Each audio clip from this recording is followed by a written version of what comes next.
What if the secret to a longer life was already inside you? Our next keynote speaker has spent more than 2 decades decoding the science of human performance, helping the world's top athletes, entrepreneurs, and leaders unlock their full biological potential. From studying human genes to building the Brecka protocol, he bridges the gap between cutting-edge science and ancient human truth, proving that longevity isn't luck, it's biology. His work turns complex genetic data into simple, life-changing action, combining breath, grounding, and optimization for the modern human. A human biologist, a global thought leader, and one of the most electrifying voices in the world of biohacking. Please welcome to the Zenos stage, the founder of the Brecka Protocol, the man redefining the science of living longer, Gary Brecka.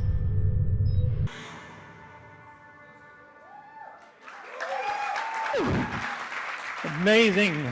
Thank you. Thank you. Thank you. Wow, what a beautiful country, what beautiful people, what amazing hospitality. Thank you so much, Zenos Health Summit, for putting on this event. This is the first time my wife and I have spent any real time in Saudi Arabia. It's an absolute fabulous place in the world. We plan to spend a lot more time here. So thank you for being so gracious and hosting us. My name is Gary Brecka. I'm a human biologist, a biohacker, a researcher. For those of you not familiar with my background, for 22 years, I was a mortality researcher for large life insurance. Which meant that if we got 10 years of medical records on you and 10 years of demographic data, we could tell the insurance company how long you had to live to the month. And I get a lot of flack for that because people say, well, you really can't predict life expectancy to the month. But I assure you that it is some of the most accurate science in the world. And I would always say during my career there that if this database, with the 371 million lives that we had access to, this very particular database that knew the day, the date, the time, the location, and the cause of death for 371 million lives, if that database could see the light of day, it would permanently change the face of humanity. It would upend modern medicine in a way that would be catastrophic. Now, sadly, that database will never see the light of day, but the big data doesn't lie. And the sad thing about that career was that even though I was allowed to have access to your medical records, I could see your demographic data, I could see your divorce decrees, I could see your trust and your entire estate plan, your bank accounts, your brokerage accounts, I was not allowed to have any contact with the patient. I was not allowed to have any contact even with the treating physician. Even if I saw life-threatening drug interactions, I couldn't pick up the phone and warn that person. So I felt like I was sort of sitting behind a thick glass wall, just watching blind people walk into traffic. And eventually one day, over a very specific case, I made a conscious decision and I said, why am I going to spend the rest of my life predicting death when I have so much knowledge on how to help people live healthier, happier, longer, more fulfilling lives? And so that's why I'm standing in front of you today. I left that industry 11 years ago, and I decided to dedicate the balance of my lifetime to helping people live healthier, happier, longer, more fulfilling lives. So let's get to work. Every time I take the stage, I make this statement. I think it's one of the most important things that you will see for the balance of your lifetime in terms of determining how many more months you have left on Earth, your weight gain, your water retention, your focus and concentration, how well you regulate your hormones. You see, the presence of oxygen is the absence of disease. I didn't expect that to be sparkling water. That came on a lot harder than I anticipated. A little came out the nose. So the pipes are clear. We're good to go. And the reason why I say that is that in 22 years of research, we did not find a single disease etiological pathway, not one, that did not have its roots in the absence of oxygen or was not exacerbated by the absence of oxygen. And I'm going to give you some context on that in a second. I also make 2 bold promises every time I take the stage. The first one is that if you do what I ask you to do today, statistically speaking, and this is very valid, it will add 7 years, not just to the lifespan but to the health span of everyone in this room. You'll see that by the end of my talk, you'll see that the overarching theme is that we need to get back to believing more in what God gave us than what man makes us. And over the last 50 years, we have gravitated towards what man makes us and further from what God gave us. What's fascinating about the vast majority of the longevity, the anti-aging, the biooptimization research is that, as I mentioned before, it's coming full circle and we're getting back to the basics. The best modalities harness the power that we have from Mother Nature. They bring it indoors and make it convenient. The best treatments restore our body's ability to protect and heal itself. I believe deeply in the body's ability to heal itself because I have seen this happen hundreds of thousands of times. When we started our functional medicine clinic 11 years ago, we treated 250,000 patients differently than any other clinic at the time was treating patients because we just restored their natural physiology. So I'm going to try to cut through a lot of the noise today and give you some basics on where do you start? What is the first test that you should do? How do you decide what to supplement with? Because the vast majority of us are supplementing for the sake of supplementing. We are not supplementing for deficiency. And if you want to see magic happen in human beings, you give their body the raw material that it needs to do its job. And so the second bold promise that I make is at the end of my talk, we're going to open it up to Q&A, and I will take any ailment that you or a loved one suffers from, ADD, ADHD, OCD, manic depression, bipolar, hypothyroid, autoimmune, and right here from this stage in front of a panel of other physicians, I will tell you what raw material is missing from their body that is causing the expression of that disease. You see, I talked about this last night at the YPO or 2 nights ago. We believe this in plant physiology, and we used to believe this in human physiology. You know, if you had a leaf rotting in any one of the palm trees out here, and you actually called a true arborist, a true botanist out to look at that tree, they wouldn't even touch the leaf. You know what they would do? They would core test the soil. And they would say, you know, there's no nitrogen in this soil. And they would add nitrogen to the soil and the leaf would heal. I can assure you human beings are no different. When you deprive the body of certain raw material, you get the expression of disease. And we have built a multi-trillion-dollar industry treating the expression of disease, not fixing the nutrient deficiency. And there is scantly a disease etiological process that cannot be traced back to that very, very first domino. If you heard me speak earlier, I said, in human beings, rarely, if ever, do multiple systems fail at the same time. Usually what happens is one thing goes wrong that causes everything. And so this is about getting back to that first domino. And so I always start with this chart. There's a quiz on this later, so I want you to take notes, commit this to memory. So I show you this chart for a reason. It's purposely confusing, right? This is a chart of what's called your methylation pathway. This is what's happening inside of 32 trillion cells in your body every second of every minute of every hour of every day. You realize that of the 32 trillion cells that you have in your body, 300 billion cells that you woke up with yesterday will not be with you tomorrow. Which means that about every 84 days, we turn over nearly every live cellular structure in the body. If I met you today and met you 84 days from today, you would be a completely different cellular human being. So why is it that we cannot heal from nearly everything that we face if we turn over all of the live cellular structures in the body in 84 days? The question is, what frequency are we sending those cells? What nutrition are we sending those cells? How are we helping them to eliminate waste, repair, detoxify, and regenerate? Miracle cures are not miracle cures. They are the restoration of healthy cellular physiology. And inside of every single cell in your body, nearly every cell, you have your DNA. You have 32 trillion strands of this DNA. If it is broken in one cell, it is broken in every single cell in your body. The DNA is not only responsible for replicating itself, it is responsible for every message that goes into the cell, called transcription, to give it a command to eliminate waste, to repair, to detoxify, to regenerate. And yet we never talk about what does that DNA need to do its job. Again, if it's broken in one cell, it's broken in every cell. Do you know that of every strand of DNA in your body, only 60% of it is human DNA? 40% of every DNA strand in your body is viral. 40% of us is viral. And for your immune system, this is a walk in the park. Every time that DNA unwinds and rewinds and unzips and rezips and unzips and rezips, it silences these viruses, and it can do it for decades, over and over and over again, until it is deprived of certain raw material, and then it breaks down.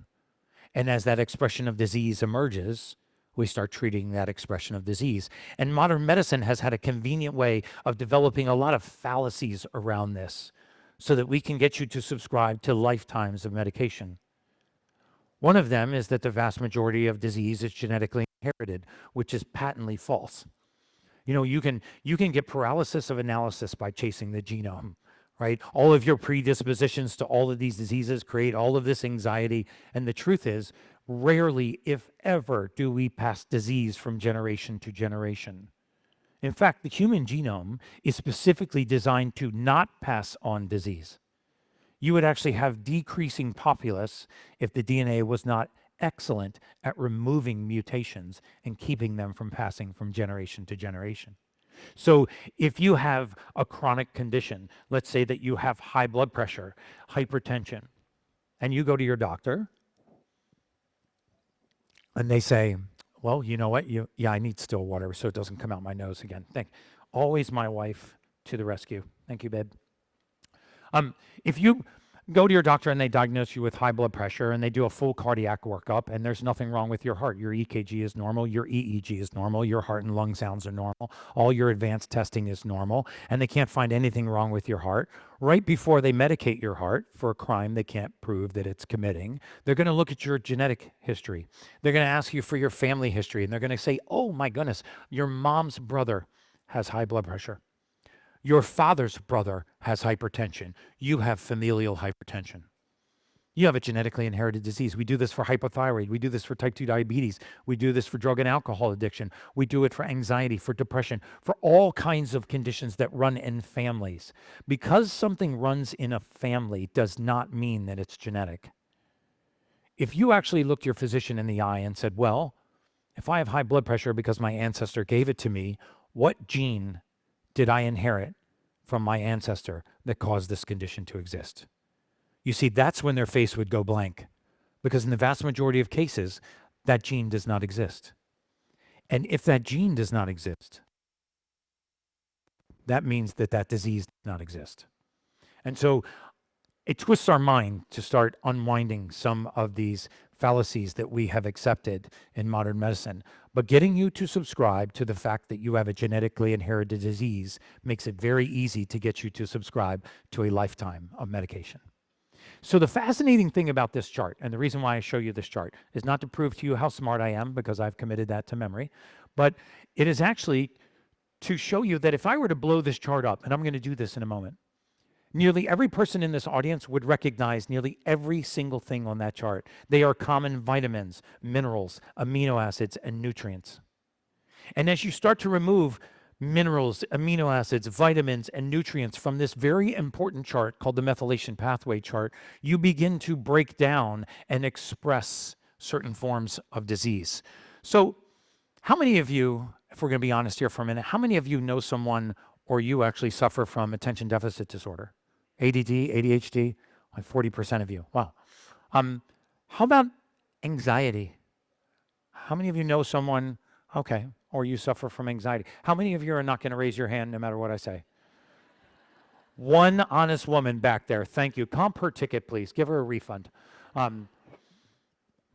So if I were to just go into this chart for a moment and say, well, you know, because when I was very young, I was diagnosed with attention deficit disorder. Back then, they called it hyperactivity and impulse control disorder. I was put into a special needs program at University of Maryland taken out of the regular school of children. What they later found out was I was clinically photographic. So I had a clinical level of photographic recall. At the time, they thought maybe that was idiot savant or autism. And so I have an overdeveloped area for photographic recall. I learn differently than other children. I recall voluminous amounts of information, so I can't read for pleasure, but I can read to record information. And I was diagnosed with attention deficit disorder. Thankfully, Ritalin and Adderall, Vyvanse weren't around by then, or I would have been heavily medicated. But if I were to go into this chart, and I was to say, well, if you have ADD or you have ADHD, I'll bet that no one has actually told you what it really is. You see, in the human mind, we don't just create thought. We also break thought down. We actually dismantle thought. So the neurotransmitters that create thought are actually neutralized through a process called methylation, one carbon metabolism, and we actually break this thought down. So if you are creating thought at a faster rate than you break thought down, then this means you're opening windows faster than you are closing them. So attention deficit disorder is actually not an attention deficit at all. It's the opposite. It's an attention overload disorder. It's too many windows open at the same time. And so if too many windows are opening at the same time, shouldn't the answer be, well, how do we close some of these windows? But that's not what we do. In modern medicine, we say, well, if the mind is racing, let's put an amphetamine into the body to race the central nervous system to match the pace of the mind. Right? And this is exactly what Vyvanse, Ritalin, Adderall do. They're an amphetamine. They race the central nervous system, improve the processing speed, so that it can match the pace of the mind. So this is what I said yesterday. It's likening, getting a flat tire and getting out of your car and slashing your other 3 tires, just to create equilibrium. Right? So let's take the system that's not broken and let's break it to match the system that is. So if attention deficit disorder is an overload, it's too many windows open at the same time. What causes these windows to open? Well, we have a set of neurotransmitters in our body. They're called catecholamines, the same neurotransmitters that are involved in a fight or flight response. I use the analogy that if any of you walked out this door this afternoon, and when you exited this door, somebody was standing in front of you with a knife. Very real threat. Your pupils would dilate, your heart rate would increase, your extremities would flood with blood. You would begin to have a fight or flight response. How did you begin to have a fight or flight response? You didn't put anything into your body. Nothing changed. What caused this response to happen? You had a rise in 4 neurotransmitters. They are called catecholamines: norepinephrine, epinephrine, ephedrine, dopamine. When these neurotransmitters rise, the very first feeling that you have is anxiousness. You begin to feel anxious. If they rise from a 2 to a 4, you will start to feel mild anxiety. You will begin to feel the presence of a fear without the presence of a fear. The genesis of anxiety does not come from your outside environment, it comes from your inside environment. So if you've ever suffered from anxiety, as so many of you graciously admitted, or you know someone who has suffered from anxiety, no one has told them that their anxiety is a rise in catecholamines, because we don't treat anxiety by reducing catecholamines. We treat anxiety by tranquilizing people with high catecholamines. And so if you've suffered from anxiety, you know that it has 3 common characteristics. Number 1, you've very likely had it your entire lifetime, on and off throughout your life. You also know that it's very hard sometimes to point to the specific trigger that causes it. And if you can't point to the specific trigger that causes it, you don't have situational anxiety. This is not something that's happening to you. It's something that's happening within you. And the vast majority of people that try anti-anxiety medications will say they just make me feel like a zombie. They don't actually fix the problem. So I have to choose between mood numbness or the sensation of anxiety. So the question is, where are these made? How does the body regulate them? You know, for decades, we developed a theory in depression called the serotonin hypothesis of depression. It was essentially that if you suffered from depression, that you had low serotonin. Serotonin is the main driver of mood. It is the main driver of emotion. When this neurotransmitter is deficient, we express the disease or the outpath of depression. And so it's fascinating to me that we would define depression as low serotonin, and you would think that the treatment would be to raise serotonin. That's also not what we do. We take people that are low in serotonin, we put them on something called an SSRI, a selective serotonin reuptake inhibitor, which essentially rations what little serotonin you have. So by its own definition, it doesn't raise serotonin. So by its own definition, it doesn't end depression. I can't tell you how many people I have sat across from. Then I've asked them, they're suffering from depression. I say, well, how long have you been on an antidepressant? And they'll say, 12, 15 years. I go, great. When did you think it was going to kick in? Like, should we run this for like another 2 years just to see if maybe 17 years is the right time frame? Because we're not fixing the deficiency. I'm getting us back to the deficiency. So the question is, how is serotonin made in the body? Is this a laser pointer? Serotonin's made in the body by taking a simple amino acid called tryptophan and converting it into the neurotransmitter serotonin. So in the US, we're famous for falling asleep on Thanksgiving. That's because turkey has a lot of tryptophan. So that amino acid gets converted by a process called methylation into the neurotransmitter serotonin. This is governed by two genes. If you have a break in either one of these two genes, and I'll tell you what they are in a moment, but if you have a break in either one of these two genes, you have a poor capacity to convert tryptophan into serotonin. And if you are low in serotonin, you will express things like depression, mood numbness, the elevated moods, passion, elation, joy, arousal, libido start to leave the building. So do the lower tiers of emotion. And all of a sudden you have a mood disorder because you have a deficiency in serotonin. Now, what does travel in families is the poor ability to methylate serotonin. Not the disease depression, not the condition attention deficit disorder, not the expression of anxiety. There's no gene for anxiety. There is no gene for depression. There is no gene for attention deficit disorder, but they do travel in families. What's traveling in that family is the deficiency, the inability or the impaired ability to convert tryptophan to serotonin. Do you know what the body needs to convert tryptophan into serotonin? It needs the complex of B vitamins. It needs a very specific form of B12 called methylcobalamin, and it needs a very specific form of folate called methylfolate or folinic acid. In the absence of those, you have impaired conversion. The consequence is just what we talked about. The same thing happens when we convert things like tyrosine and phenylalanine into the neurotransmitter dopamine. You know that there is an inherited gene mutation that impairs your ability to take these two amino acids and convert them into dopamine. What happens if you have a dopamine deficiency?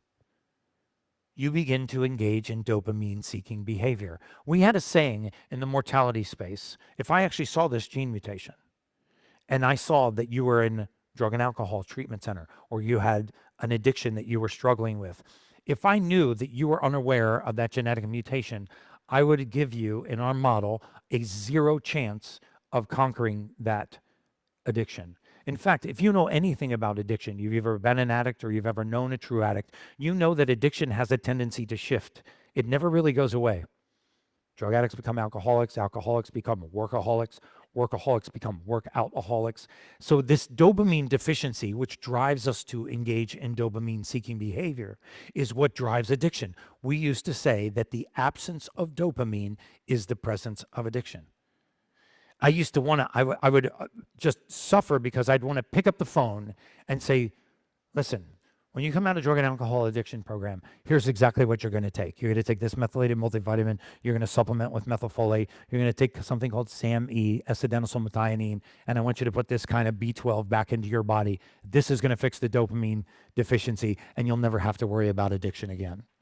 But I didn't have the ability to do that, and that's why I'm doing what I do today. And so I saw this over and over and over and over again. People being told that they inherited an addiction, they inherited hypothyroid, they inherited hypertension, they inherited anxiety, they inherited type 2 diabetes, that these were actually things that were passed on to them in the genome and never discussed the deficiency. What happens when you put the raw material back into the human body and turn this cycle back on? In fact, I'll tell you another one. big one, and this happened with Dana White. There's an interesting part of the methylation cycle where every person in this, I feel like I'm walking in front of all these cameras. So there is a cycle in our body. You know, the human body is just so fascinating. You know, the more I study human physiology, the more I am certain that this was created by God. It didn't happen by accident. You'll never convince me that two bacteria made love in a mud puddle 1 billion years ago and a lizard crawled out and eventually we had primates and then boom, we had human beings. It's too fascinating of a machine. But what's astounding is, you know that saying, one man's trash is another man's treasure? This is exactly how the body works. You put a raw material, a vitamin, a mineral, amino acid, a protein, a carbohydrate of some kind into your body, and it starts here. And he uses that in his transaction, and his waste gets passed into the next transaction. And then that gets used, and that waste gets passed on. And this is a sequence of things being converted. So homocysteine, which I'm going to explain here in a minute, which is an amino acid, gets broken down into something called methionine. Now methionine then goes up and it helps quiet the mind. When it's done quieting the mind, methionine gets converted into acetinosyl methionine. And acetinosyl methionine converts into acetinosyl homocysteine and makes homocysteine again. It's this fascinating cycle of taking nutrients and passing them along so they can actually complete the sequence of transactions. So what happens if you have this amino acid in your blood, which all of you do, and you inherited, which is inherited, a poor ability to break down this amino acid? Well, the first thing that happens is homocysteine, since you can't break it down, it rises. Well, homocysteine is really fascinating because in the right levels, it's amazing. As it rises and it's cruising by the inside lining of your artery, it begins to irritate your artery. And if you irritate an artery, it will clamp down. And if you make the pipes smaller in a fixed system, the pressure goes up. And so, is it possible that when the pipes narrow and the pressure goes up, you go see your doctor and now you have been diagnosed with hypertension? And they look at the family history and your uncle had it and your mom's brother had it. So you have 2 uncles that had hypertension. You had 2 uncles that had genetically inherited hypertension. Or is it possible that you inherited a poor ability to methylate homocysteine? And you actually don't have a genetically inherited disease. You have an inability to break down a common nutrient in the human body. So this is what happened to Dana White. That's probably the case that I was made most famous for. I set my water down, but I don't know where I put it. And I don't want to drink yours. So I'll drink yours. Thank you. So when I met Dana White, Dana had, he was what was called a brittle hypertensive. He was on 3 blood pressure medications. In addition to that, he was also on a diuretic they were using to get water out of his body. Unfortunately, he wasn't on a potassium-sparing diuretic, so he kept ending up in the emergency room with a potassium deficiency. And so he was on these 3 medications. They couldn't control his blood pressure. And when it got so bad, they decided that they were actually going to do a heart ablation. They were going to go in through the rib cage. They were going to burn the AV node of his heart. They were going to permanently disable the heart to try to lower the blood pressure. I had to pull 10 years of medical records on Dana and lay the record out in front of him and say, Dana, in 10 years, you've never had an abnormal EKG. You've never had abnormal EEG. You've never had abnormal heart sounds, never had abnormal lung sounds. You had advanced cardiac testing done, imaging, x-rays, cardiac cath, and a dye contrast study, all normal. There's nothing wrong with your heart. And so when we looked at his homocysteine level, and we looked at the fact that he had a gene mutation that impaired his ability to convert homocysteine into methionine, it was one of the highest homocysteine levels I had ever seen. Homocysteine in the double digits is very scary. As it gets into the 20s, and for the first time I'd ever seen in the 30s, it is very, very scary. There's a lot of irritation going on in those arteries.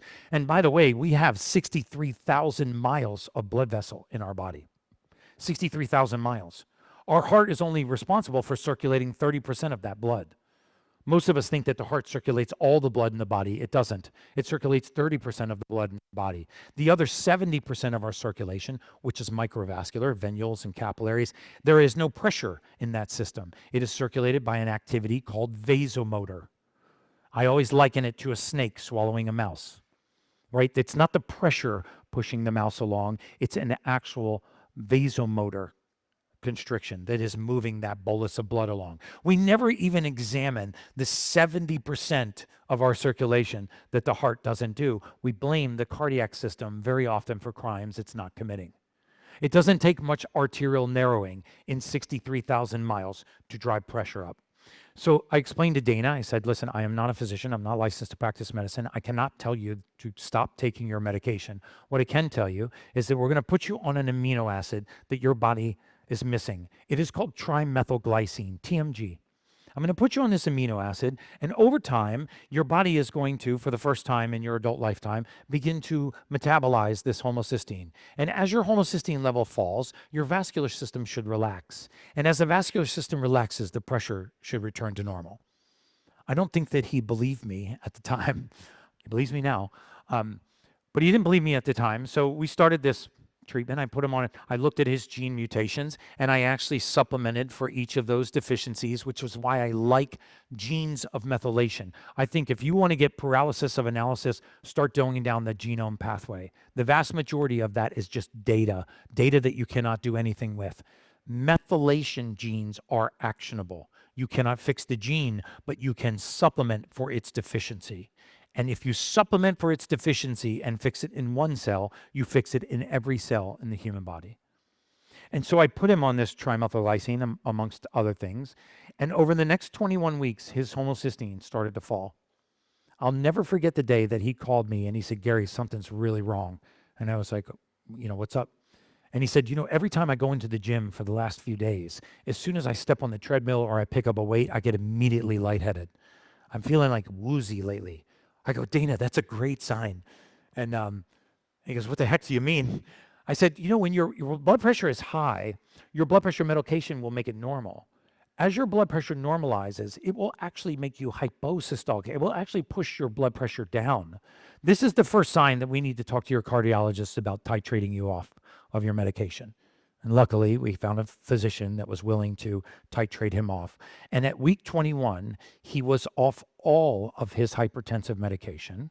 This is going back 2 years. He is perfectly normal blood pressure now. He has not been medicated in 2 years, and his blood pressure returned to normal, and he canceled the heart ablation. I'll never forget the call that I got from the cardiologist at Cedars-Sinai when Dana called to cancel his heart ablation. That was a very nasty one, wasn't it? Maybe, yeah. We were actually at dinner one night, and my phone started ringing. It was going buzz, buzz, buzz, and it was like this number from LA. It was a 303 number. Finally, it had called so many times, and I didn't answer it, and they called again, and didn't answer, and it called again. And so I picked up the phone, and I said, hello, and he said, Gary Brecka, and I said, yeah, and he said, this is Dr. Ram Dandeliah, head of cardiothoracic surgery, Cedars-Sinai in Los Angeles. And I was like, oh boy, here we go. And he said, listen, Gary, I don't know who you are. I don't know what you're doing, but I think that you're playing with people's lives. I don't believe in a thing that you're doing. And I still didn't even know who he was or why he was yelling at me. And I had it on speakerphone, so Sage was listening, and he said, I've asked Mr. White to come out to Cedar and repeat his entire cardiothoracic workup. And he said, so help me God, Gary, if it's not perfect, this will not be the last call you get from me. And he hung up the phone. I go, well, okay, that went well. So Dana did that. He went out to the Cedar for 3 days. Then he had a complete cardiothoracic workup. And to Dr. Dandelaia's credit, if you know Dr. Ram Dandeliah, he's a phenomenal cardiac surgeon. We're actually best friends now. We actually sit on a complicated case committee together, so things work out. But he went out, he did 3-day workup. His cardiothoracic exam was perfectly normal. And to Dr. Dandelaia's credit, he called me back and said, I owe you an apology. Would you humor me? Would you walk me through how you got this patient off brittle hypertensive medication? And we talked about the homocysteine cycle and the damage to the endothelium and microvascular circulation for 3 hours. And at the end of that call, we were best friends. And so very often I find too, even in these case committees, how we intentionally try to overcomplicate things. But the truth is, getting back to the basics, vitamins, minerals, amino acids, nutrients. Does this body have the raw material that it needs to do its job? That should be our first question. That's where we should start. And those genes, these are the genes right here. By the way, I don't offer a gene test in Saudi Arabia. I would love to, so I have nothing to sell you. These are the genes of methylation that we look at, and I can give you the specific reason behind every single one of these. But what's fascinating about these genes is that if I actually looked at your genetic profile, if you gave me those genes and I did not know you at all, had never met you, I can tell you how do you go to sleep at night. I can tell you how you wake up in the morning. I can tell you whether or not the soles of your feet are sore and achy when you get out of bed in the morning and walk to the bathroom to take your first pee. I can tell whether or not you wake up sore and achy like you had a workout the night before when you haven't. How soon libido will leave the building. Whether or not you lay down to go to sleep at night, and as your environment quiets, your mind wakes up. By the way, how many of you fall into that category? You just lay there and ruminate at night. Why is it that when your environment quiets, your mind wakes up? Because you do not break down catecholamines at the right rate. Catecholamines are waking neurotransmitters. If you have a break in a gene called COMT, catechol-O-methyltransferase, you are not able to regulate these neurotransmitters. It is, by the way, very easy to fix.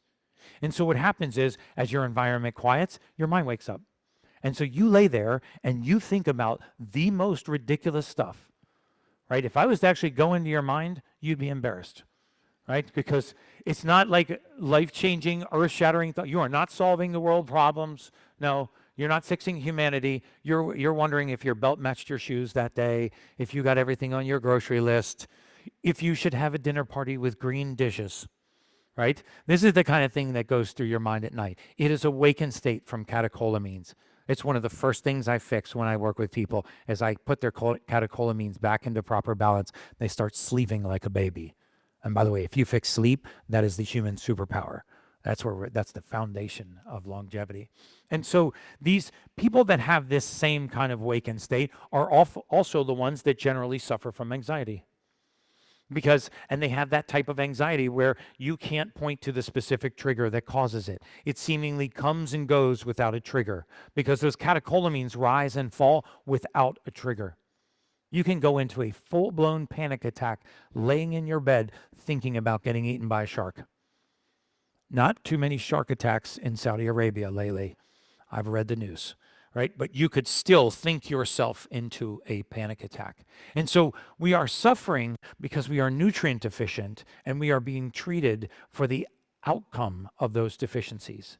Nearly every form of pathology and disease can be traced back to the initial breakdown in cellular metabolism. All cancer, regardless of its form or its origin, was at one time a healthy cell. Why do we believe that healthy cells can become metabolically sick, but we don't believe that metabolically sick cells can become healthy? That is patently false, and I can prove that to you. And that goes back to the theory where I say generally one thing goes wrong that causes everything. And so I also, in working with thousands and thousands of clients that suffer from anxiety, I have never once, not once in my entire career, met someone who suffers from anxiety who does not also have gut issues. But it's not the gut issues that you think. They suffer from either gas, bloating, diarrhea, constipation, irritability. Can I say diarrhea? I said it, so okay. Gas, bloating, diarrhea, constipation, they have irritability, they have cramping, and what they do is they try to link it to what they last ate, right? But it's odd because they eat the same thing on Monday and they're fine, and then they eat the exact same thing on Wednesday and they blow up like a tick. Well, right there, you know it's not an allergy, right? Allergies are consistent. Allergies are not transient. But you're doing food testing, you're doing allergy testing, you're doing food sensitivity testing, and you're down the road and you clean up your diet and you go on MAPS diet or some other diet and it doesn't work. You still have the same symptoms because you're actually chasing the byproduct, the outcome. Because the most important thing, and I think the most overlooked thing in all of bariatric medicine is not even the microbiome. The microbiome is extraordinarily important. We don't eat to feed ourselves, we eat to feed our microbiome, and it eats to feed us. But it's not the microbiome. It's not food allergies. It's not food sensitivities. It is the pace of the gut. You see, the human intestinal tract is a 30-foot long conveyor belt. We put contents on it at one end as they exit the stomach. 30 feet later, they exit the rectum. The pace of that conveyor belt is extraordinarily important. If you walked into any factory in the world that worked on a conveyor belt system, and you walked into that factory and you doubled the speed of the conveyor belt, the entire factory would break down. Nothing wrong with anything there. Conveyor belt's not broken. People working there are fine. The part that's on the conveyor belt is fine. Nothing wrong. You just change the speed of the conveyor belt. Too fast, diarrhea. Too slow, constipation. Pause, cramping, bloating, and what we feel like menstrual cramps. And if it pauses, by the way, for too long, you start to get the itises, diverticulitis, ulcerative colitis, and eventually, if you develop tears and leaks in this single cell layer, you will have contents leaking from the gut, leaky gut, going into areas of the body where they don't belong. That will call the immune system to that location. The immune system will show up. It will begin to wage a war. And then in the process of waging that war, it will manufacture an antibody. And now you are told that you have an autoimmune disease that for no reason at all, you woke up one day and your immune system decided to attack the colon. I'm sorry to tell you, you have Crohn's. Right? Again, rarely is that the case. In fact, I'm not going to go down the whole autoimmune bandwagon, but the best demonstration I can give you is this. In the human body, if this was a mold spore or a mycotoxin or a parasite or a virus or a pathogen of some kind, and this was a healthy cell, this does not hide like this. It hides like this. That's the most important distinction I can tell you, because the immune system is hypervigilant. It wants to get to that. It's trying to protect you. In an effort to get to the villain, which is inside of a cell, when the immune system reaches a healthy cell but needs to attack a villain, it doesn't have permission to go inside. Do you know the immune system gains permission to enter a cell? Manufactures an antibody. So what happens when heavy metals get embedded in the thyroid and the immune system is called to the thyroid and it lights up the thyroid tissue? You have Hashimoto's. What happens when the immune system gets called to the colon because you have a leaky gut and it's lit up against pathogens escaping the gut? You have Crohn's. And we could go on and on. What happens when helminth parasites and cestode nematodes corkscrew burrow into the myelin sheath and the immune system lights up at that location? You have multiple sclerosis. But you're told that you have an autoimmune disease for no reason at all. You woke up one day and the immune system just decided to attack you. Well, why did it decide to attack me? It's idiopathic. We don't know. It just went haywire for no reason. But we noticed that your mother-in-law, or your mom's sister, had this. Maybe you inherited it. Maybe it's a familial condition. Your dad's brother had it too. And there you go. It's a familial condition. So if we would just get back to that first domino, which is why I think methylation is so important, when we do not eliminate waste from the body, and I'm not talking about stool or urine, I'm talking about cellular waste. When cells do not have the ability to eliminate waste, repair, detoxify, and regenerate, this is the genesis of disease. You have a shift in cellular metabolism, very often because those cells are nutrient deficient, not pathologic. Cancer is not something that happens to us. It's something that happens within us. And so this is why I am such a fan of methylation testing and supplementing for deficiency. So if you want to know where to start and you want my opinion, you start by finding out the deficiency in your body. You fix the deficiency first, and then you can go down the road of supplementation. I am a huge fan of NAD, resveratrol, CoQ10, ashwagandha, St. John's wort, NMN, nicotinamide riboside. I'm a fan of all of it, but the fact is you will get paralysis of analysis and supplement your way into a conundrum if you do not have a roadmap to what your body needs. And just like the example with the nitrogen missing from the soil, if you didn't find the nitrogen, nothing else matters. Everybody has their opinion on what's good for trees. We should add some water. Water's good for trees. Well, I've been watering it for 3 weeks. Nothing changed. Sulfur is good for, let's add sulfur. Let's add phosphorus. Phosphorus is amazing for plants. Nitrogen. If you didn't find the nitrogen missing in the soil, nothing else mattered.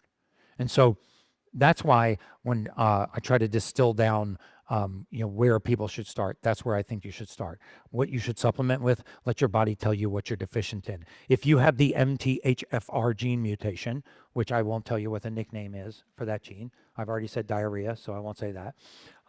If you have that gene mutation, which by the way, 46% of the population has, 46% of the people in this room cannot take folic acid or folate, which you get from green leafy vegetables, and turn it into the form your body needs, which is called methylfolate. So you have a deficiency in methylfolate, and you have an excess of folic acid, which, by the way, folic acid, just for the record, is an entirely man-made chemical. You cannot find folic acid anywhere on the surface of the earth. It does not exist naturally in nature. We make it in a laboratory. It didn't even exist until 1993. Somebody explained to me how a synthetic nutrient that we make in a laboratory that doesn't exist on the surface of the earth is somehow essential for a healthy pregnancy. It's not. Folic acid doesn't prevent neural tube defects. Methylfolate does. That stops S phase arrest in the DNA and prevents a neural tube defect. So if we just get back to what God gave us, not what man makes us, back to what God gave us, we would find and we would advance the health and welfare of our society by leaps and bounds. This is getting us back to that theory that I have of getting back to the basics. Insulin resistance is one of the big ones. I'm not going to spend a lot of time on this. This is one of the first dominoes to fall in the vast majority of patients that I don't have patients, I'm not a physician, clients that I see that have cardiovascular disease, hormone disruption, PCOS, endometriosis, positional orthostatic tachycardia syndrome, all of these conditions where we are again chasing the diagnosis and not the root. Insulin resistance is one of the big first dominoes to fall. In fact, now there's a whole theory in Alzheimer's called type 3 diabetes. Some physicians will tell you, and some neurologists will tell you that Alzheimer's is type 3 diabetes. It is insulin resistance in the brain. That is the genesis before the neurofibrillary tangles, before the amyloid plaquing. Those are outcomes of prolonged insulin resistance. I also am not a person that stands on stage and pushes products. I actually have nothing to sell you. I don't believe that there is any miracle supplement or miracle nutrient. However, I have been for the last 3 years down the rabbit hole of hydrogen and why hydrogen is so important in the human body, hydrogen gas and the hydrogen ion. Again, without boring you to tears, I believe that the discovery of how hydrogen is acting in the human body and how we have had an increase, a decrease in hydrogen gas, both in the hydrophiles in our gut, in our bloodstream, intracellular concentrations over time because of depletion in our soil, in our air, in our water, that hydrogen, which is the smallest, lightest element in the universe, which is also 10% of your body weight, is a miracle molecule in the human body. It is the only truly selective antioxidant that I'm aware of. We know that oxidative stress, right? Oxidation, causes our cells to rust. What are things that cause us oxidative stress? Can I get nerdy for a second? Why don't we do this? Why don't we, before I go to the whiteboard, can we just actually take an obnoxiously deep breath together in through our nose? Just sit comfortably, face me. We are going to take the most obnoxious deep breath you've ever taken in your life. We're going to pause at the top, and we're going to exhale through a straw, an imaginary straw. Ready? Hold and exhale through a straw. We're going to do that 2 more times. Ready? And exhale through a straw. Last one. And exhale through a straw. So we developed a theory called the oxidative theory of aging. And I would assume that a lot of the practitioners in here would agree with that. You agree that oxidation, stress, free radical oxidation causes damage to our cells. The fascinating thing about oxidation is that without oxidation, none of us would be alive, right? We actually don't want to suppress inflammation, oxidation, the cytokine response. We actually do not want to suppress this too far. That is as dangerous as the oxidation itself. We have very important free radicals in the human body. I'll give you a couple of the big ones. We have something called superoxide. I always ask them to check these before, and they never do. On 100% of my talks, I get bad. What was the budget for this? I mean, was this really where we had to save the money? Right here. We have superoxide. You don't need to know what that is. Just know that we have it in our cells. It is excellent for human beings until there's too much. We have hydrogen peroxide. That is absolutely necessary for cellular function until there's too much. We have oxygen singlets. We know that oxygen is absolutely critical for human survival and for cellular respiration and for our mitochondria until there's too much. An oxygen singlet can be one of the most damaging things to your phospholipid bilayer. It can cause them to rust. And then we have a hydroxyl free radical. There's no known benefit in the human body for the hydroxyl free radical, so we want that at 0. And we could go on and on. But there are these different free radicals. And when something is a free radical, the counter to that is an antioxidant. Blueberries are antioxidants. Does anyone know why they're antioxidants? What do? They make them an antioxidant. They donate electrons? They what? Polyphenols. But what do the polyphenols do? You're right. They donate electrons. And so something that is an antioxidant is donating electrons and reducing oxidation. But if you oversuppress that, you fall out of something called redox homeostasis. In human beings, for us to thrive, we don't just need to suppress oxidation, we need something called redox homeostasis, a balance between oxidation and reduction.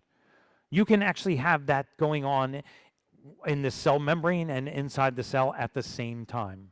And so what if there was a molecule that when you put it into the body was a selective antioxidant? It only suppressed oxidation down to neutrality and actually raised inflammation if it needed to neutrality. What if it targeted homeostasis? That's what hydrogen does. That's why hydrogen is so unique. It is a selective antioxidant.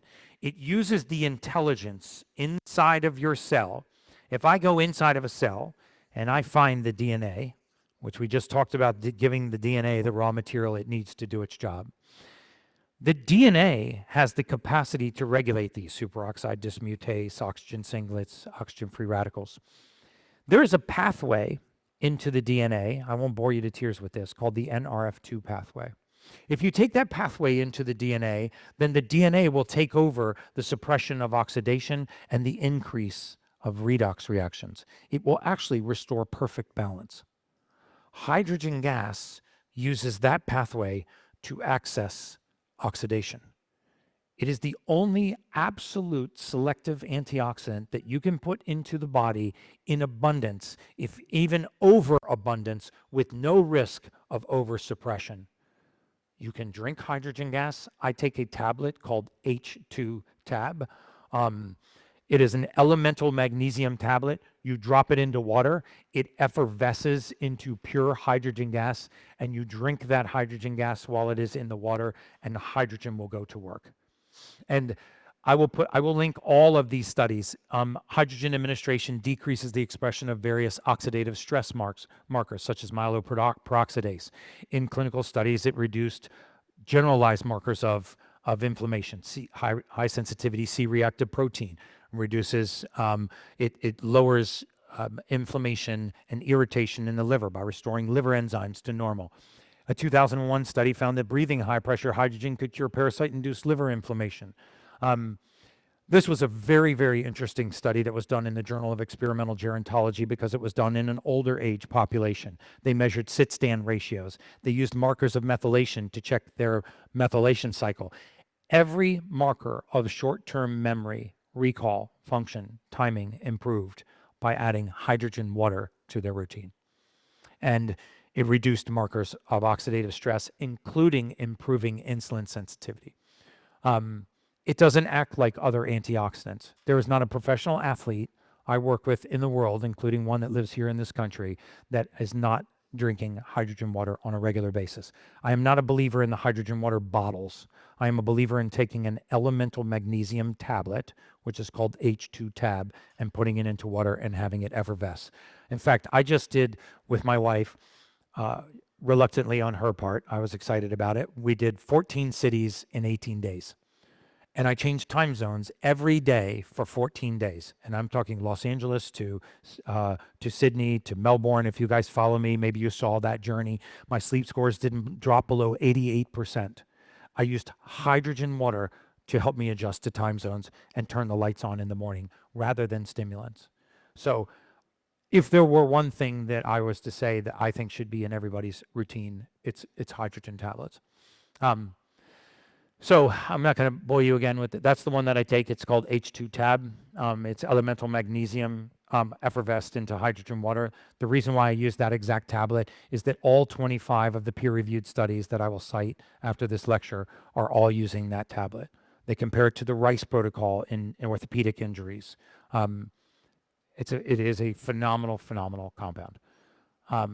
I get asked a lot about what my morning routine is. That's my morning routine. If you want to know, it's very simple. This is what I use to turn the lights on in the morning. I take an amino acid supplement. I take a multivitamin.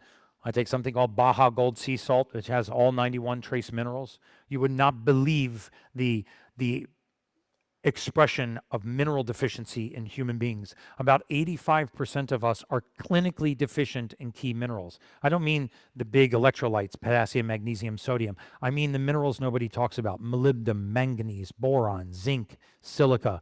These can all be found in mineral salts. And so I believe that supplementing with a mineral salt is one of those. If there was a catch-all supplement, supplementing with a mineral salt is excellent. In fact, we were talking about this at lunch. You know, I spoke at a bone conference a while ago called OsteoStrong, and fascinating to me how many even practitioners and functional medicine doctors still think that our bones are calcium. They're actually not calcium. They are calcium combined with something called phosphorus. We talked about this at lunch. Phosphorus and calcium combine to form something called hydroxyapatite, and our bones are hydroxyapatite. Yes, you need to apply a load to the bone to start that bone remineralizing, but if you are missing any one of 12 minerals, you cannot combine phosphorus and calcium into hydroxyapatite. The vast majority of people with osteopenia and osteoporosis are not calcium deficient. They are mineral deficient. Calcium, in fact, if you go to assisted care living facilities all over the world, you will find elderly men and women, plethoras of them, that have osteopenia and osteoporosis that have been on calcium supplements for 15 years. The answer is not excess calcium. The answer is the minerals the body needs to combine calcium and phosphorus. So the last thing before I go to open it up for questions, and I hope we have a few minutes for questions, is I want to invite you guys to join my VIP community so we can keep this conversation going. This is a community that I am building of like-minded people where I do live Q&As like this for hours every single month. I have put into that community mold detoxification guides, heavy metal detoxification guides. What is the best testing to find out if you have mold, metals, viruses, parasites? Where do you get that testing done? And then once you find out the results, what do you do with them? I built a 10-month course called Becoming the Ultimate Human. It starts with what you test with, what you supplement, how you eat, how do you go to sleep, what is the best sleep routine, proven sleep routine to improve your sleep scores, what is the best thing to do within 30 minutes of waking, what is the difference between whole food diet and a highly processed diet. So, and I gave you guys all I think a 50% discount on that, but this is a community that I'm building that I believe will actually change the world. We know that community and connection is so important and so missing from our society. So that is, I really hope that you guys will join that community. We can keep this dialogue going. Okay, so do we want to open it up for questions? Yes, sir. Why did I know you would have one sitting right there in the front? Thank you very much. First of all, I thank you. I've been following you, and I wrote it here, a few things I want to say because I don't want to take too much of your time. It was meant to be done. Basically, I don't listen to scholars, to what they say, until I look how they say it. And if they say it with humbleness and humility, then I know they are scientists. And you are one of them. So that's why I do follow you. Oh, thank you so much. Socrates says, That is so kind of you. it was meant to be, not for me to read what I wrote. Socrates says, there is only God is wise. And the only thing is that I feel I'm wiser than others because I know I don't know. And to be honest with you, I love what you say. Our body is much, much wiser than us. No comparison. And No the question. fact that we have to believe in God's creation more than man-made creation is the key element of success. I'm going to tell you macro, what's my diagnosis and my treatment, and correct me anatomy. Yes. My diagnosis, number one, arrogance. We humans became so arrogant that we think that we have the medications to treat people. And I believe we're too arrogant. We're underestimating the power of our self-healing, number one. Number two, greed. We're running by corporations and CEOs. They found that they can make more money out of our illness than our wellness. And those who think that they make money out of our wellness, especially pharmaceuticals, causing more damage than those who are intended to make us ill. Because number one cause of death is pharmaceuticals, medications. Medical error. My diagnosis, my treatment of over 25 years of working with wellness. By the way, my hospital, I put the mission. In 1997, when I said mind, body, heart, and spirit, they used to laugh at me, at the CEOs. What are you talking about? And I showed yesterday how Cosgrove, when he came, I convinced him, he went back and he started the functional medicine Cleveland Clinic. My treatment is the following. Number one, that we have to just help patients regain their balance, period, and allow the self-healing. Yes. And number two, we have to help patients awaken their being, their value. I am worth it. Only with this, they have the right motivation to begin to follow the lifestyles. Number three, make the lifestyle so accessible to them, and somehow it has to be connected to them with a feedback that you have it sustainable. If we do that, I believe we can eradicate more than 80% of the diseases over Earth. Correct me, add to what I said. First of all, I agree with everything that you're saying, and I'll just be very quick on this so I can get to the next question. But if we have this data, the data is already in, the big data already proves this, right? If you look at the Blue Zone studies, there was no continuity between diet, right? So it's not keto, paleo, pescatarian, vegan, vegetarian, raw food, carnivore. That's not where we find life extension. We find life extension in the absence of processed foods.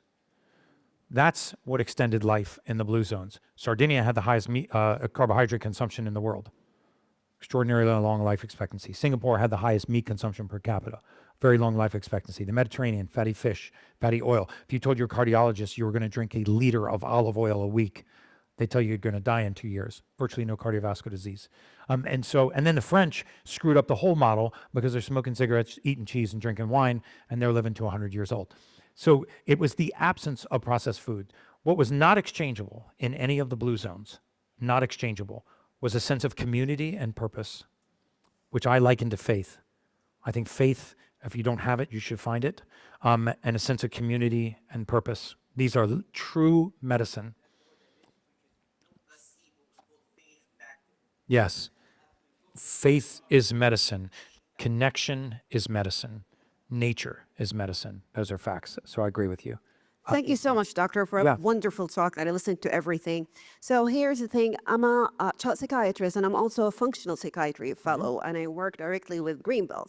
So my concern about this talk, and I'm extremely disturbed and concerned, I saw so many people taking clips, and these clips will be forwarded to an ADHD patient or a mother of an ADHD child, and they'll come tomorrow and discontinue these medications. These medications are important. I do not believe of the absolute truth when it comes to science, because science changes every day, the guidelines changes every day. But an information coming from somebody as influencer as you are, it really hurt the other people. So the thing about this, I'm not going to go over the scientific aspect because I really disagree with it when it comes to SSRI and the pathways and the thing. There are so many logistic that goes behind it beyond what we just talked about. And the last thing that everybody is missing to mention, how much does that cost? The doctor is not your enemy. I am stuck with 4 hours clinic, seeing hundreds of patients in 10, 15 minutes. So I felt attacked as an allopathic medicine practitioner. I felt I'm being trashed, and there is a huge mistrust between us and patient and the population. I have no investment on giving medications. I don't want to give medication, but I have to stop a crisis. Each one of these interventions would cost thousands of dollars. You're talking about a family that needs to have at least 6 figures. Do you know how much does it cost to have a What costs gluten-free? thousands of dollars? So genetic map, how much does it take, this stool analysis? $149 you do it once in your lifetime. 400? $149 you do it once in your lifetime. So, because I did that process and I sent a lot of patients to do this, so the estimation for the first visit is about $1,500.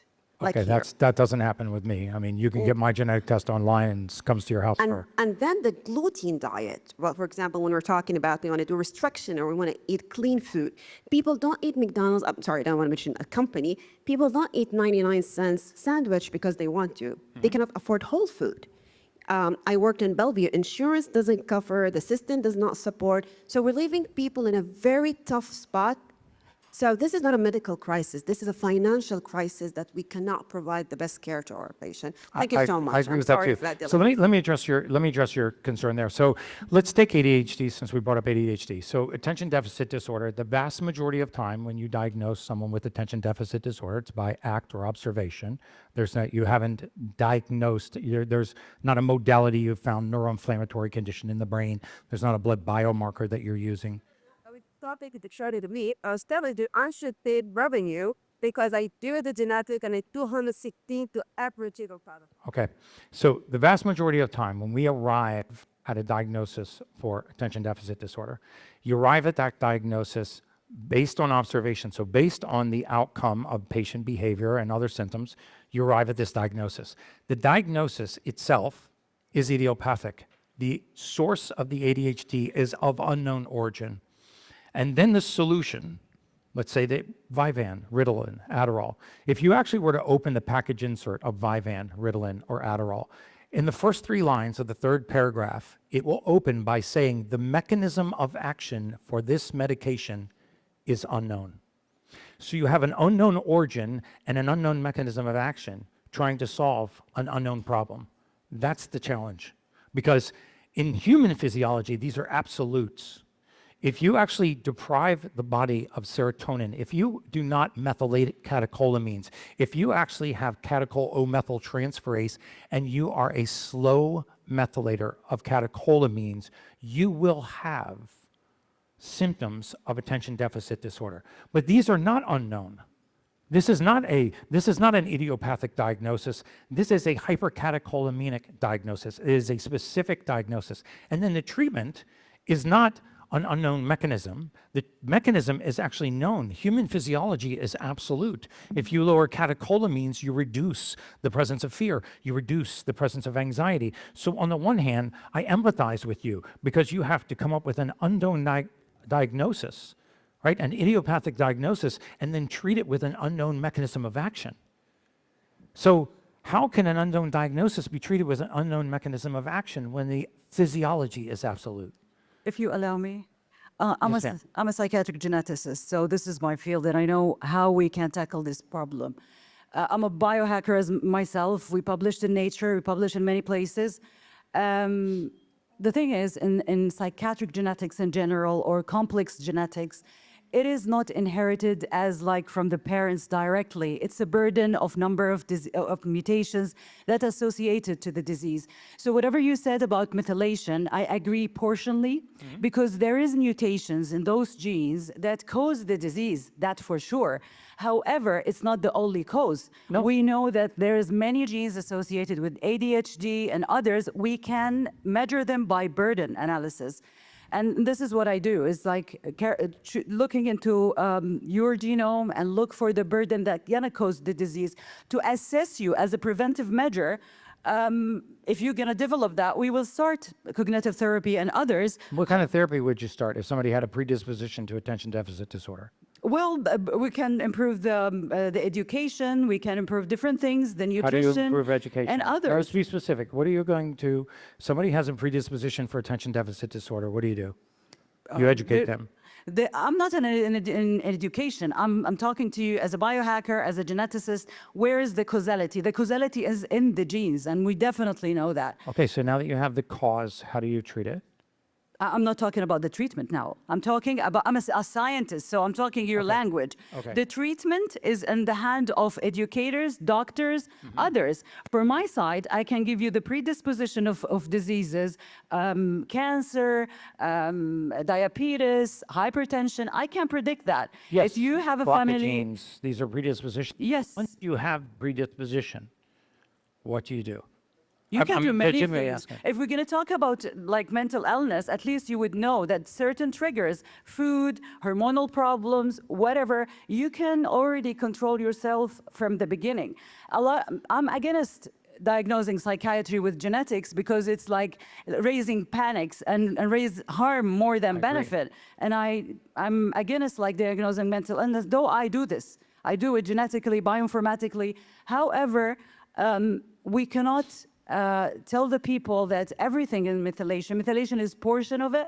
There's many things associated with the disease pathway. We have disc gene, which is completely inherited. If there is a translocation between chromosome 1 and 11, you will get the disease inevitably. So I'm not going to give the patient or the individual the risk that raise. I think you and I are agreeing more than you think. My solution, my suggestion is, we start with methylation, and the first intention should be, does this body have the raw material it needs to do its job? That should be where we start. We should start when someone has an autoimmune disease, we should say, what called the autoimmune disease? What called the immune system to this site? But also, on the other hand, it's like raising panic. If I knew that I'm going to develop schizophrenia from your test, I don't test for schizophrenia. The 12 genes that I test are all actionable genes. That's why we look at these genes. COMT also associated with schizophrenia and bipolar. Yes, COMT is associated with schizophrenia and bipolar. I would sure like to know if I had a predisposition to schizophrenia and bipolar, but I had a gene that was actionable.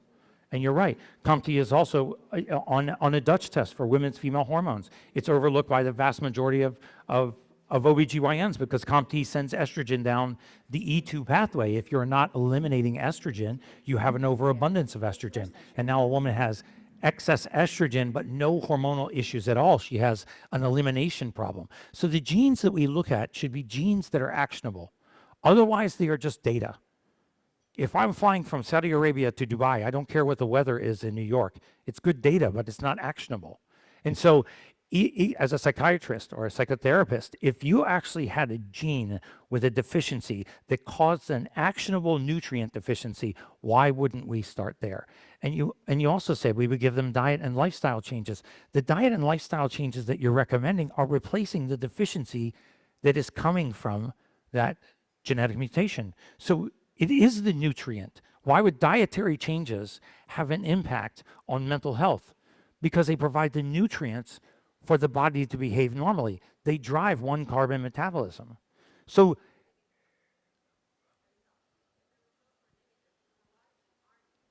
if the results are negative, again, I'm not against medication. I'm against the over-medicalization of our society because we start with an unknown cause, idiopathic diagnosis, and we end with an unknown mechanism of action. Those are not two ways to create a solution. That is disease management and symptom maintenance, right? If we first said, does this body have the raw material it needs to do its job? Put that raw material back. If you don't see a change, then by all means, take the next step. But we should always start by restoring physiology. And those are the genes to start with.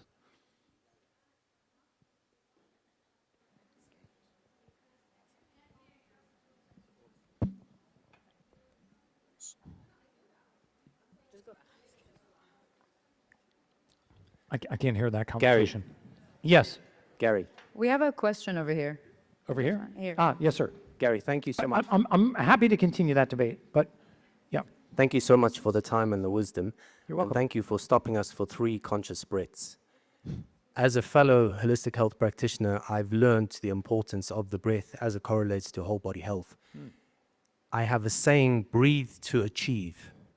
Can you speak briefly as to how the breath can provide both fast and meaningful benefits towards our health?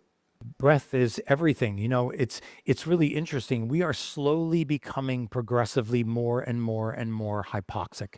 As we age, our respiratory rate gets more shallow. We rarely breathe with the lobes of our lungs. We breathe with the apex of our lungs. We are slowly suffocating. I'm not saying suffocating to death, but we are becoming increasingly more hypoxic. In fact, in the mortality space, we would place you on something called a hypoxic curve. We would actually look at how well your body managed oxygen. The more poorly you manage oxygen, the more fast you are accelerating towards the grave. The better you manage oxygen, the slower you are accelerating towards the grave. There were big comorbidity factors, things like anemia that would exacerbate many more conditions than just being low on blood oxygen, right? Anemic patients actually slept very poorly because their respiratory rate would drop, their blood oxygen would get too low, and the brain would wake them up at night by pulsing cortisol. This is why people that are the most exhausted sleep the worst. There was a statistic that I read, and I actually discussed it with Dr. Vonda Wright yesterday. She read the same statistic, that after the age of 30, less than 5% of us will ever sprint again for the rest of our lives. I don't know if that's true. I don't know if there was a study run, but it means 95% of us after the age of 30 will never sprint again. We stop using our auxiliary muscles of respiration. We stop using our diaphragm, which also circulates lymph. So breath is everything. I mean, I do breath work every day. You see it on my chart. It's the way that I acclimate to a new time zone as I do breath work in the morning. There are a lot of these simple practices that are just so overlooked. Fasting, which has been used by, every religion on the surface of the earth for centuries. If you look at really the true physiology of fasting, it's essentially your own metabolic reset. I'm not saying it's a cure-all for disease, but it does reset the immune system. It decreases the amount of senescent cells. It bolsters our growth hormone, and it improves our insulin sensitivity. If we had a pharmaceutical that would do all of those things, it would be the leading pharmaceutical in the world. When we can get that, we can access that through breath work, through fasting. It's again, just back to human physiology first. All right, so I agree with you. I don't know if I answered your question or just rambled for 5 minutes, but I agree with you. Yes, sir. How are we doing on time, guys? Hi. Yeah, or you can just yell and I'll repeat it.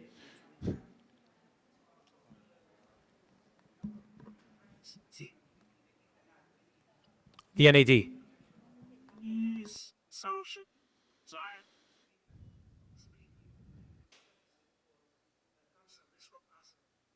Yeah, I would, I would give an NAD if somebody was suffering from, cold, the flu, or actually was trying to heal or repair the immune system. But what makes NAD is something called nicotinamide riboside or nicotinic acid. It's actually the foundational B vitamin nutrient that we use to make NAD. And so we look at the deficiency in NAD without looking at the raw material deficiency that's used to make NAD. It's just like about 70% of the time when someone comes in and I look at a hormone panel, and again, I'm not a physician, but when you look at a hormone panel and you see that no one has no DHEA, no vitamin D3, they don't have the raw material to make hormones. If I was magically suck the DHEA out of your bloodstream, your testosterone and free testosterone would drop. So does plethoras of things like sexual hormone binding globulins. When we don't have the right levels of boron, a mineral, what happens is a protein in the blood rises called sex hormone binding protein. This sex hormone binding protein does exactly what its name sounds like. It binds the sex hormones and artificially lowers them. It essentially renders them neutral. And so you see people with suppressed hormone function that actually are mineral deficient, leading to proteins that bind to these hormones and artificially suppress them. When you restore the mineral balance, you put boron back into the body and lower the sex hormone binding globulin, the hormones return to normal. Very often, people that are hormone imbalanced are not hormone deficient. It's not an inability to produce the hormone. It's an absence of raw material that the body needs to make that hormone. So I'm saying we need to keep going back into the soil. If you can't draw the physiologic pathway from the expression of that condition, I'm low on energy, You need to draw that back into the root of the tree. Why are you low on energy? Because I'm low on oxygen. What is oxygen carried in? Red blood cell and hemoglobin. Where is that made? Bone marrow. What stimulates the bone marrow to make red blood cells and hemoglobin? The hormone testosterone. How is the hormone testosterone made? Dihydroepiandrosterone. What is the level of dihydroepiandrosterone? What is the level of vitamin D3? Now you reach the root. If you don't restore that physiologic pathway before you just start bringing things in the top, like hormone therapy, you haven't restored the raw material the body needs to do its job. And I'll take one more question. I know, still talking guy. I'm not aware. I think I haven't seen a causal relationship. There may be a correlated relationship, but I haven't read a clinical study myself that there's a causal relationship between NAD and decreased risk of cancer. It makes sense metabolically, right? By giving the cell more nicotinamide adenine dinucleotide, which actually helps oxygen utilization in the Krebs cycle. So that makes sense to me, but I'm unaware of a study that has a causal relationship between improving NAD and decreasing cancer. I have a question here. You have one? No. Oh. Right here, Gary. Right here. You're yelling at me, but she's here, talking. right I'll get to yours in a second. Okay. Yes, ma'am. Hi, we run a comprehensive weight loss program into our clinic, and we do a lot of blood work. What I find is that the clients are having a very healthy weight loss throughout the weeks, supported by GLPs, peptides, IV therapy, and many other modalities. What I find is that their CRP level and homocysteine level rise throughout this process. Is And there? they're on GLP-1s? Yes. Okay. GLP-1 or 2, like tirzepatide better, or the 3? You like it better than semaglutide or with Yes, retatrutide? yes. Okay. But I find like, is this because of the process of detoxification that's happening into their body? They're losing maybe a bit of a weight loss too quickly, that their homocysteine usually level. And I do support their methylation throughout this process. Yeah. Rapid weight loss is a toxic process. I mean, I've had patients where you drop 200 pounds. I mean, remember, fat cells that you're born with are the fat cells that you still have in adulthood. So they store they're not just adipose tissue, they actually store toxins. And so rapid weight loss can put a lot of inflammatory compounds back into the bloodstream. What's interesting about the GLP-1s, and I'm a fan of GLP-1s, is that the body makes GLP-1. And we make GLP-1 largely in response to nutrient density. And so the question should be not, do I want to lose weight, but why am I fat? And if you're fat because you've been bathing your cellular biology in a toxic soup, then bathing it in less of that toxic soup is not going to solve the problem. You may lose weight, right? Because you've slowed gastric emptying and you've controlled the appetite. But the real question should be, what got me to the point where I am? And GLP-1s, actually, there's some fascinating research I'm reading on GLP-1s about, actually having the opposite effect, lowering inflammation, improving neuroinflammatory conditions. Not in the full double dosage every month over month, but in smaller doses. But I think even before we ask, do you want to take a GLP-1 or do you need a GLP-1, are we eating foods that properly release GLP-1? This is why you can eat 3 boxes of Oreos, but you can't eat your way through 6 avocados. That's too much nutrient density. Yes. So guys, thank you so much for your time. Thank you so much. I'm happy to continue this conversation after this. Thank you. Thank you.